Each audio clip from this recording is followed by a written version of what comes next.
Welcome back to the Logistics Leadership Podcast. I'm fortunate enough to be joined today by our guest, Jonathan Salama. Jonathan is the founder and CEO of Transfix or Transfix.io, if you're looking that up.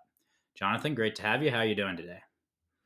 Thanks. Yeah, great. Thanks for having me. Well, before getting into our conversation today, which is about supply chain technology and the CIO, CTO, CTPO type perspective on that, love to hear a little bit more about you and your company as kind of a grounding into that discussion. Yeah, absolutely. I have an engineering and data background. I graduated from University of Miami with a computer engineering degree. Coming from France, that's where the accent come from. The I had a very like early in my career was a very traditional engineering type story. I worked for a little bit at Microsoft. From there, I moved to New York. I joined a company called Guild, where I was responsible for a lot of the tech that was internally used to run the business, which gave me a little bit of a sneak peek into warehousing and how that all worked from the sideline, which I got really interested by. From there, I did other startup, and eventually the opportunity presented himself for me to start Transfix with my co-founder Drew. What was the idea there? Let's before we get into that journey, kind of what did Transfix start to do? Yeah, Transfix started to be a broker, started to be a traditional broker with a twist. Our thesis was that they were, especially, it's still sort of true today, but it was even more true 12 years ago, um, that they were no tech to manage these businesses. They did everything by hand, from pricing to tracking the truck drivers by calling them every 2 minutes to understand where they were, to managing the paperwork. It felt very messy, but yet gigantic. Trucking is the largest, one of the largest industry in the US. So we thought if we can go in and create technology that is going to make our cost significantly lower, we could disrupt the market by by taking a much larger cut in the middle than the traditional brokers out there. We did that for 10 years. We grew the business from just myself and Drew to having 300 people, and a real broker that was uh, significant in size, that we were well known in the industry. At least I hope so. Recently, sometime in June, we saw the opportunity to sell our brokerage and transform our company, or rethink about who we are, and sell what has made us different all these years, which is our technology. And so now, in the last 3 months, we've been selling automation solution and data science solutions to our old competition. The brokers that were our competition before are now our customers, and we're here to help them think, or not think, but get uh, adopt this new wave of AI generated tool that we've been using for a decade. Great, and I know we're gonna not get out of this episode without talking deeply on AI. Uh, but before you moved on from the brokerage space, I think that's interesting, given action that's occurred there, the convoy bankruptcy and what have you. Uh, we definitely would have wanted to talk to you as the intersection of technology and logistics before that spinoff, but especially under your current model, it's really invested into supply chain technology. And you mentioned a little bit about the Gill Group experience, and I think you're not unique in in our guests here in that you didn't come out of school trying to do supply chain. So this wasn't on the script, but I got to ask it because I always want to know, like, you got exposure to supply chain and warehousing through your work for a shipper who is doing e-commerce sales. But what kept you there? What got you saying I want to do a startup in this space? What's exciting about it? The back then was the messiness and the size. It is mind-boggling to go to a store and see items on shelves and understand that these items started somewhere in Asia or somewhere in South, like somewhere across the globe, and they went on a car, on a truck, on a train, on a boat, on a on plane sometimes. Like it took so much work for you to see that one item on a shelf. I didn't appreciate it at all until my time at Guild, where I realized like, whoa, like it takes a lot of work just to like manage the inventory at the warehouse. Like I can only imagine the amount of work to get through the whole supply chain, it goes like life cycle. And so that was really really interesting to get a much deeper and be part of the action. Great. Yeah. And I think most consumers finally started to recognize that supply chain existed around COVID. We're talking now Yeah. during the ILA strike. I don't know when this episode will come out, so I won't talk too much about that, but definitely the awareness of the work that goes in to that end to end is more now.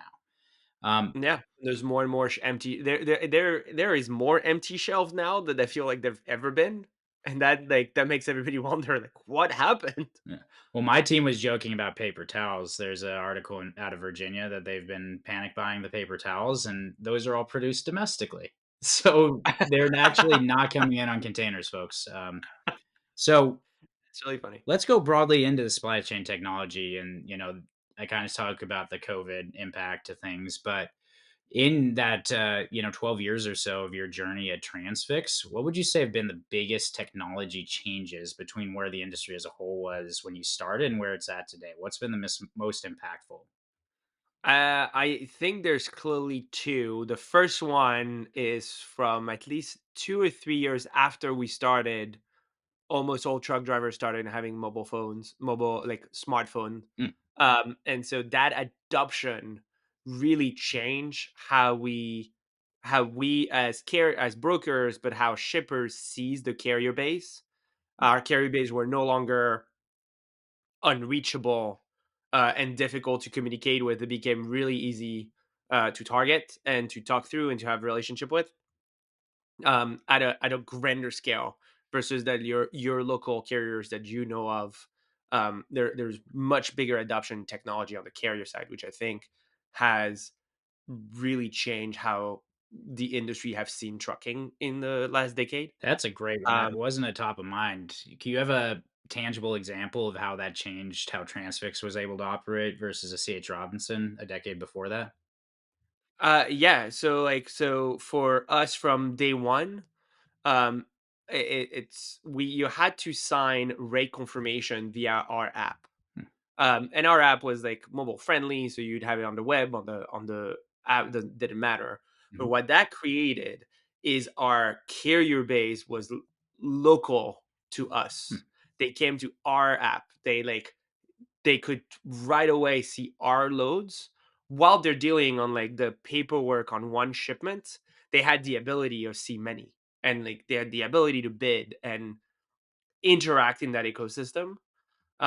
Versus back then the other brokers like were still like very very early in their like journey to do that. Like today almost all brokers have an app, and I think there's the opposite that's happening where on the carrier side there's like a little bit of an app fatigue. hmm. They have 25 apps from 25 different brokers to interact 25 different ways. So it almost flipping now that there are too many. But back then, I'm pretty sure we were the first, one of the first, if not one of the first one. Oh, perfect Uh, example. You were on to two things though, and I cut you off before you could get to the second, right? What's the other big the change? second I think Yeah. is obvious is like you can get you can listen to a podcast without hearing AI like 25 time. Right. I think AI, and there's different. It's very interesting because we've been using AI since our first or second year. And I don't pretend to be a data scientist. Like we've been using AI since we hired our first data scientist. But that taught me a lot. And then AI is just not just what everybody's thinking about, like ChatGPT and generative AI that like answers email and understands words because it doesn't. But it is really really interesting when you apply AI to prediction models in understanding what's going to happen in the future. And that has we've been using this for a very long time. I think brokers are starting to adopt this, shippers are starting to adopt this, and we're seeing a transformation today, overcharged by the idea that you can put ChatGPT on everything and it'll fix all your problems that that you have in your life. I think we're not quite there yet, but there's a lot of investments going there, so that's really exciting. Yeah, another case where I'm gonna bug you for an example, if you're not revealing secret sauce here. So you got No, to I dumb get it it. down for our logisticians. You're talking about predictive models and use of AI. Like, how is that applicable to somebody in logistics? Yeah, so I'll give you an example. It's like back in our transfix days, we all of our shipments, 90, well, not all, 97% of our shipments were priced by a machine, Hmm. or we had no human touching the price. Whether it's quoting the shipment or sending the bid itself, like the mechanism of sending the bid or the mechanism of coming up with the rate, those two events combined happen 97% of the time. So our pricing team, even though we were in the top 20 or in top 30 in terms of like brokerage size, our pricing team was 6 people. Wow. Right. And so that is where I think AI has like drastic power. And I'm, going old school logistics again here. That sounds scary. Like, Yeah. nothing goes out the door without some human eyes on it blessing the rate that we're about to offer, right? But in this case, you were comfortable not doing that. What level of controls, process systems wise, were needed to have an organization bless that kind of a non-human driven process? That's an awesome question.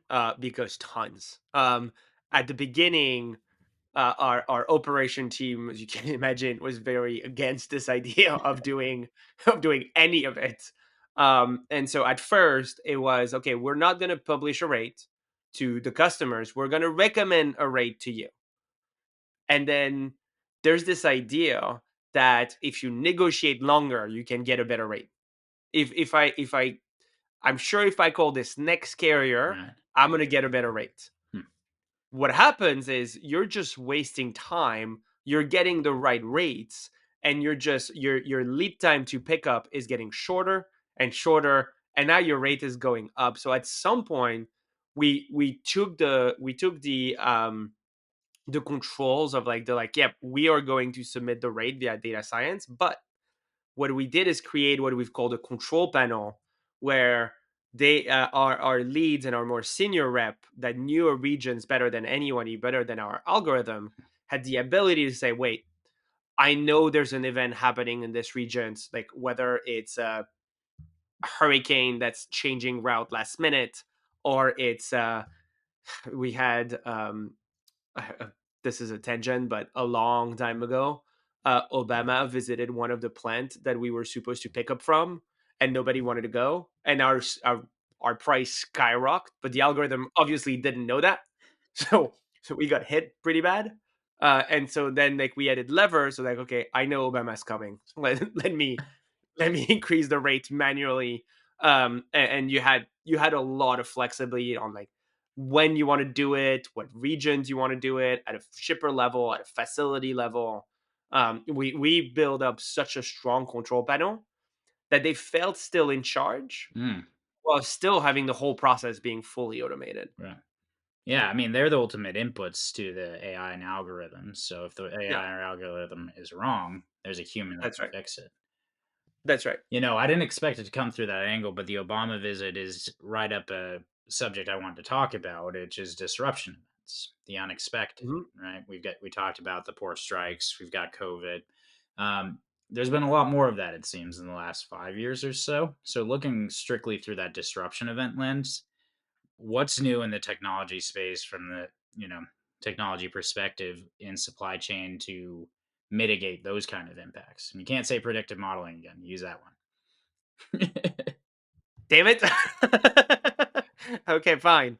I think that's where it's the response time to those events becomes where it matters a lot, and having very often people think of technology as a very rigid Mm, tool. It is what it is, and it doesn't account for the edge cases. And I think where our industry is going is the TMSs that have been there for decades are lacking traction these days because they're so rigid. Mm, And more of the new TMSs out there, or frankly, the new homegrown TMS that people are built to understand that we can't guarantee anything. And it's all about how fast can you respond and adapt to a change. And the common one that's happening every day, that people often don't think of a major event because it's not it happening so often that we know, but a truck driver being late has tons of ramification. And the previous the previous iteration of technology is to let it happen right. and don't reschedule the appointment, don't do anything. The shipper will eventually find out that it's 2 p.m. The truck's not here yet, right? And then the shipper will be upset, but eventually the truck will show up and everything will be fine. Versus now, you can have technology that, okay, I'm tracking the truck. I know the truck's going to be late. Wait, the truck is going to be late. Let's trigger some automated appointments, um, like some automated scheduling tools Right. that is going to proactively ping the warehouse and say, hey, we're not going to show up at 2, we're going to show up at 4. And now the warehouse, it's 11 a.m., has time to, like, okay, I have this truck coming 2 hour late. This is how I'm reshuffling my the people that work there. Hmm. And now it's less chaotic. And if you use that example that happens day to day and use it on like much macro level bigger events, I think everything becomes a little bit smoother and faster. Yeah, and fast. I've heard a few times from you. All these developments allowing you to be predictively or reactively faster. Yeah. Great. Anything else that jumps to mind over kind of the COVID period, the COVID learnings that you've learned as a supply chain leader or a technologist? Uh, the- it's more like the ability to work remote was a big one, but it's less about supply chain and more about like how we constructed our like how our company evolved and Hmm. how culture evolved overall. Like we're um i- over 70%, no, 80% of our company doesn't live in the same state where I am. So I it's still to date, but obviously that was triggered by COVID.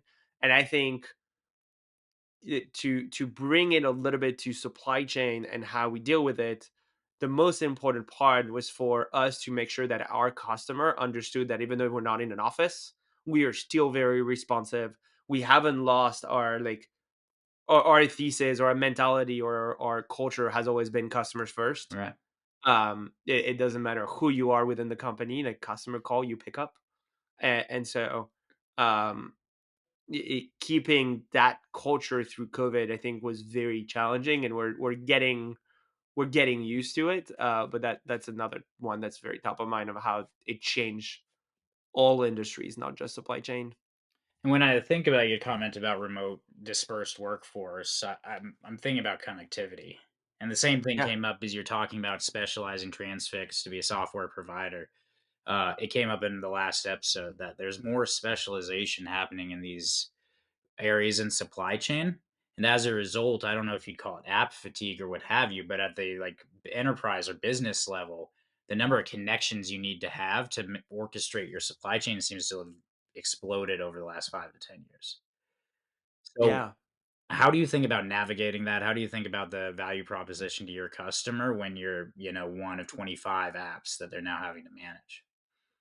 It's That's a awesome question. It feels like you're like trying to give me some balls. So, um, the one of the beauty of our new app is that we don't actually have an app. Hmm. We connect to yours. We want your team to stay within your platform. We'll supercharge your platform from like in the background.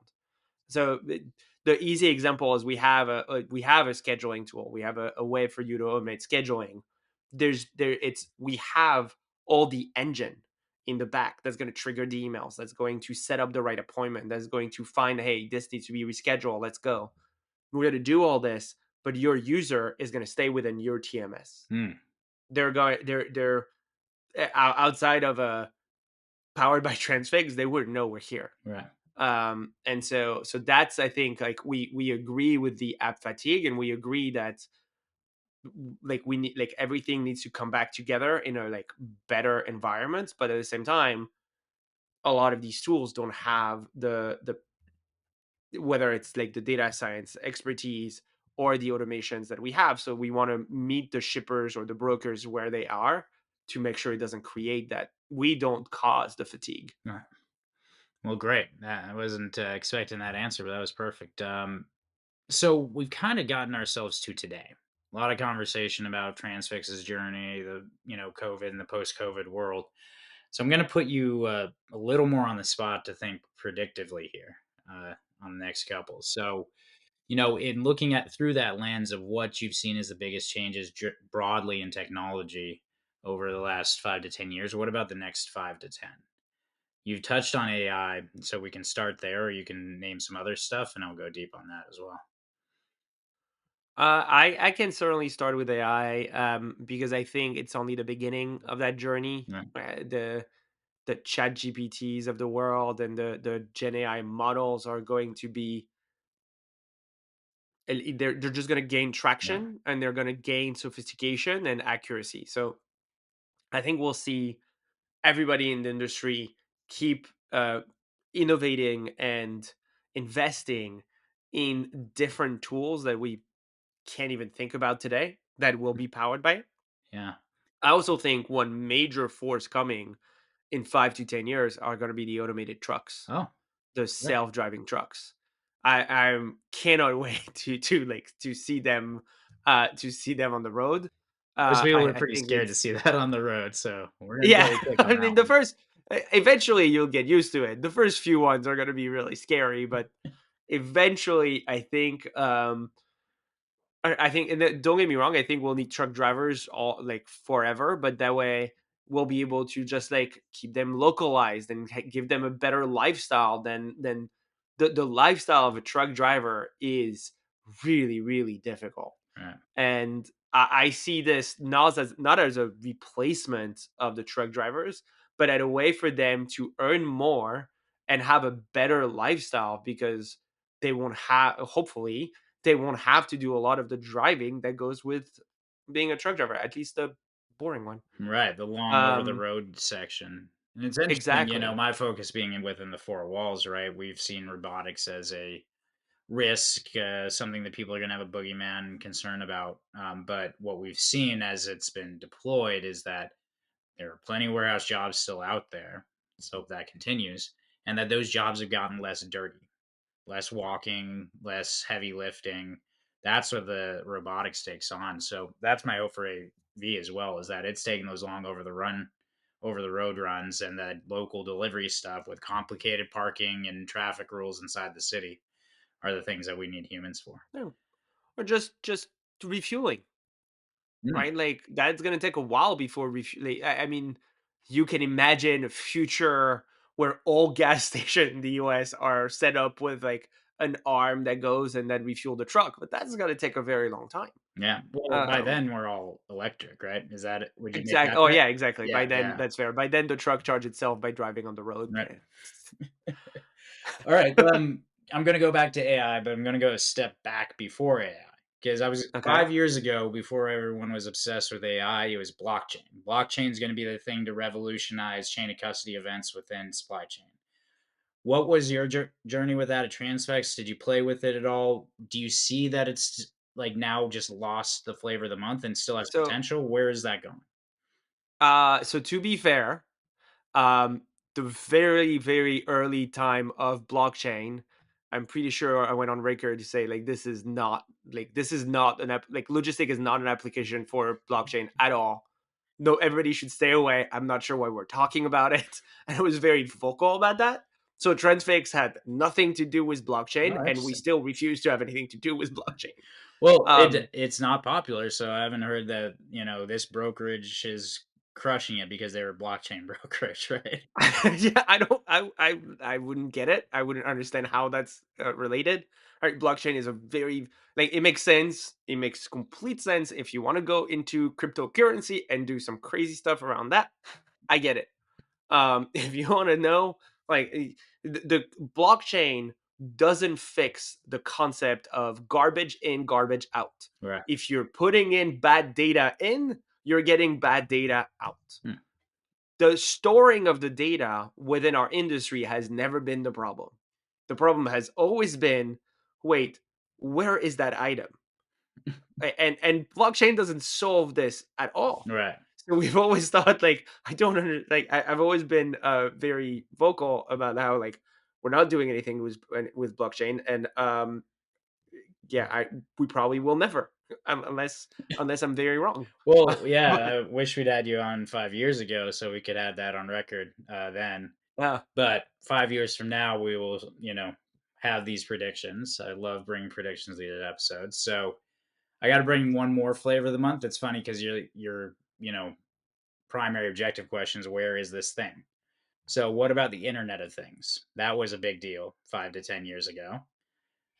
Is that just latent and there's a lot more in terms of connected products that are going to enable supply chain, or is that not for this space? yeah. So I think it's just a matter of cost. Hmm. I think it just it's really it's pretty expensive to come up with those like tiny objects that like break and get lost themselves, Right. and like track your package and like on a boat from like I don't know, somewhere in Asia to here, right? Like it's um I think it's just price prohibitive right now, but it has such a great utilization that I think if as everything comes together and we become more we use it more and more, it maybe like the like price overall will start coming down and we'll start seeing more usage. That philosophically, the big difference is blockchain never solved any problem. This solves a Right. problem.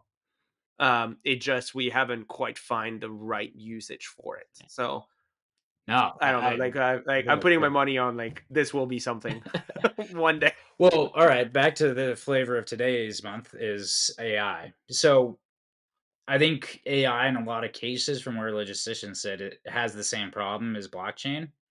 It's a solution in sometimes seeking a problem. ChatGPT works great, right? What's the problem I can solve with it as a logistician?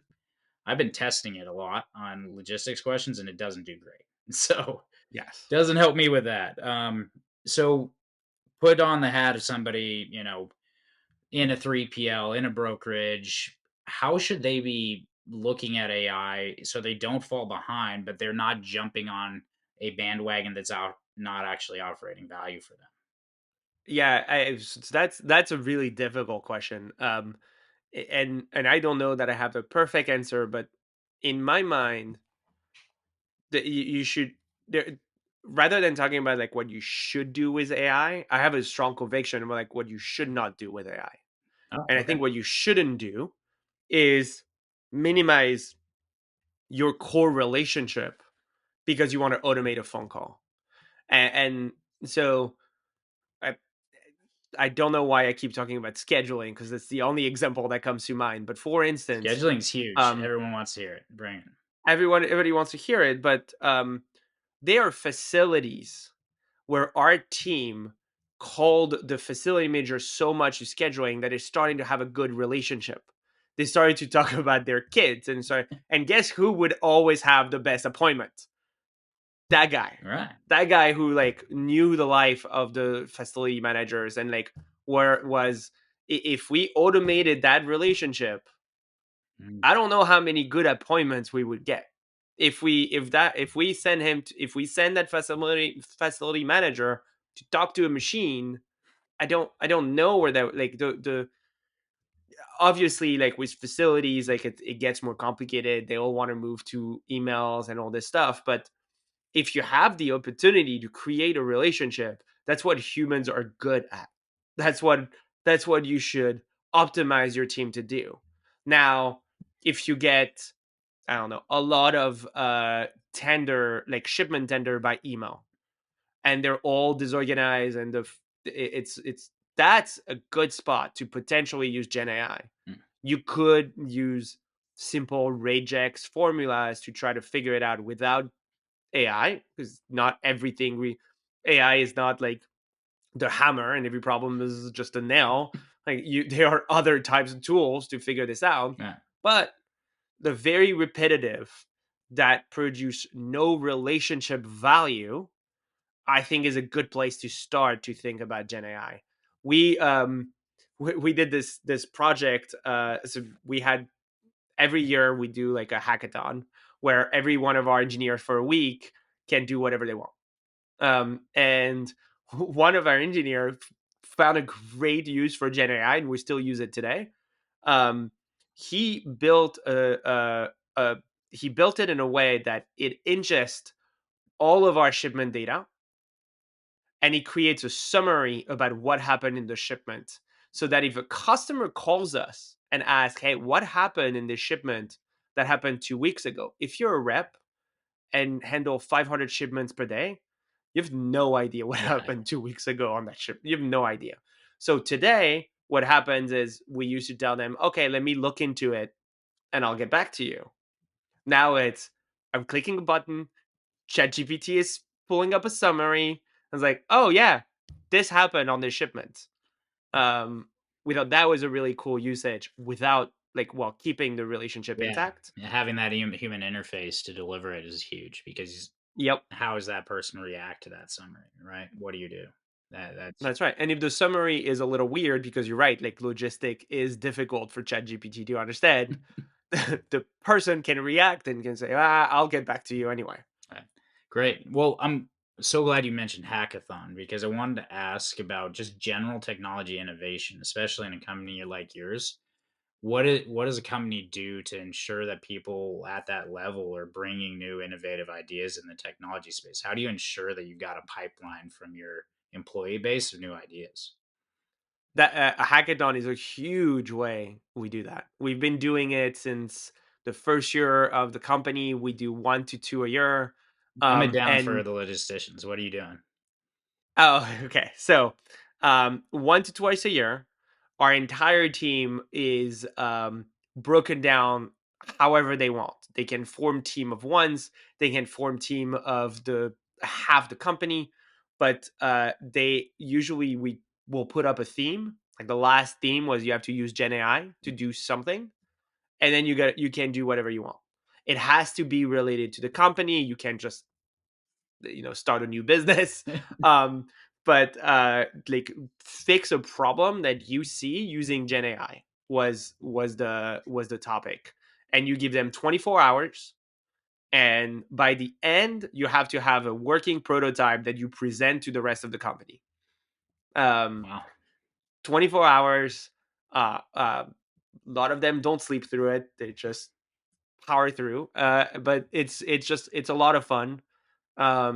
We obviously don't take it super seriously, but a lot of our innovation came from these hackathons. A lot of the product we have today came from these projects. Yeah. We also we found another thing that we found is we don't hide our product team or our engineering team from talking to customers Hmm. or to the end users. We form a relationship between them and the end user very early in the life cycle of our sales process, so that they hear the problem firsthand versus a salesperson hear the problem, they go down to a product person, the product person goes down to the engineer, and now they're brainstorming between product and engineering and go back to, we have the solution, we're not sure they understand the problem. Like they're in the room, they're in the meeting, they're listening to the customers, and they're targeting that specific problem. Yeah. That's another way to make sure that like we keep that both innovative culture and a customer centric culture. Great practice. Love it. Talking about having a working prototype by end of day or the 24 hours reminded me of one of our investing guests talked about how it's really easy in this, SaaS and software space to move electrons around. You can do it tomorrow, right? But when you intersect that with moving the full atoms, the products, that's where things start to slow down. I think Amazon uses the term the glacier of the physical world. It's very slow as opposed to technology advancement. So that could be open ended. Your thoughts there, but specifically around like implementing technology when there's a physical interface with a warehouse with a truck driver, like what are the challenges you see there? What are the opportunities this industry can jump on to adopt technology faster? There's a couple things. I think the first one is that the entire industry runs on EDI versus Mm, APIs. I think it's been over 11 years or 12 years that we're in business, and I still can't get it. I still don't understand why we haven't. I mean, we haven't moved on because people don't want to invest, right. but there's so much that can be enabled if you get rid of ADI and moved on I love that one. I want to say this date, like to like the 24 the like into 2024, but EDI and API is so old anyway. Like, so that's one that could definitely use some love. um I think, and the other one overall is more investing in your own data and trusting your own data. Hmm, um Getting insight from your data is not it's a practice that tends to be really hard and really tedious, and you've got to put the effort and the investments behind it.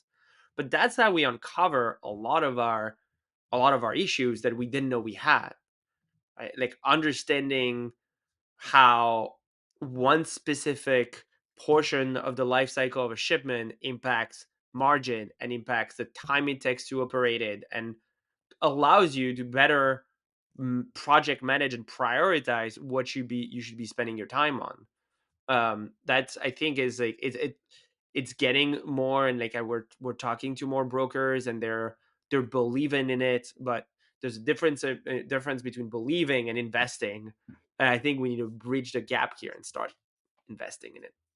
big bold prediction time. 3 years from now, so that'd be Q4 ish 2027. What looks different about supply chain? And again, no AI answer allowed than it does today. What's the biggest thing that looks different in that space? This will be a little bit specific to shipper and broker. Bring it. I don't know if it's 3 years or maybe five or so, but I think the notion of having a contract that keeps your rates as is for 12 months is going to fade away. Hmm, I don't know if it's in 3 years or 5 years or more, but um, the notions that they were a clear reason why we did 12 months contract back in the days. Like, right. it is hard to set up those RFPs. It was hard to set up those RFPs. It was very time consuming for both the shipper, the broker, and the carriers. They were very Today they take minutes. We don't have that reasoning anymore that it takes too long to do it and operate it.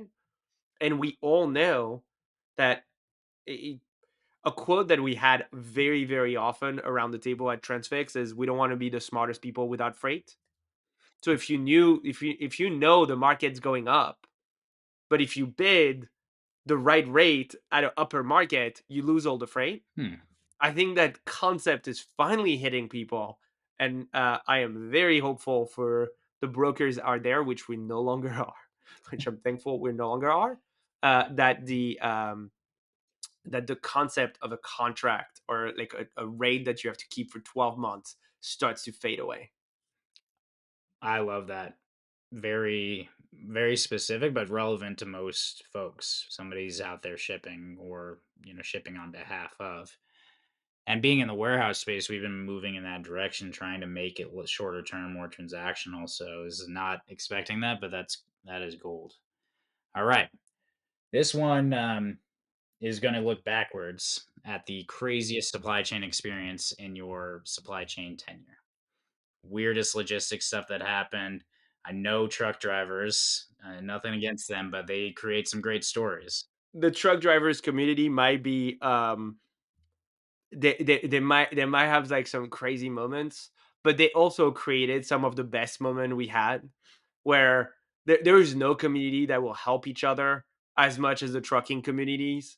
And some of the stories that we heard about, like, I'm late, but I saw my guy on the highway. He was like changing his tire by himself. Like, I'm gonna Mm, help him out. Like, the amount of stories like that like sound like that sounded almost too good to be true, like, happened over and over and over. And wow. you there are they're a great community to be around. They are nuts. I think that's a fair statement, and I don't think any of them would deny it.